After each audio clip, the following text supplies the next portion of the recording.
بسم اللہ الرحمن الرحیم۔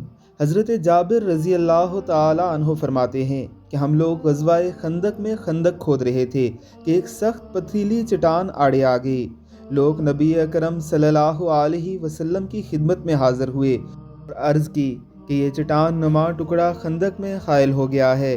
آپ صلی اللہ علیہ وسلم نے فرمایا میں اتر رہا ہوں۔ اس کے بعد آپ صلی اللہ علیہ وسلم اٹھے۔ آپ کے شکم مبارک یعنی آپ کے پیٹ مبارک پر بھوک کی وجہ سے پتھر بندھا ہوا تھا، اور وجہ یہ تھی کہ ہم نے 3 روز سے کچھ چکا نہ تھا۔ پھر نبی اکرم صلی اللہ علیہ وسلم نے گدال لے کر مارا تو وہ چٹان نما ٹکڑا بربرے تودے میں تبدیل ہو گیا، یعنی جیسے ریت کا کوئی ٹکڑا ہوتا ہے۔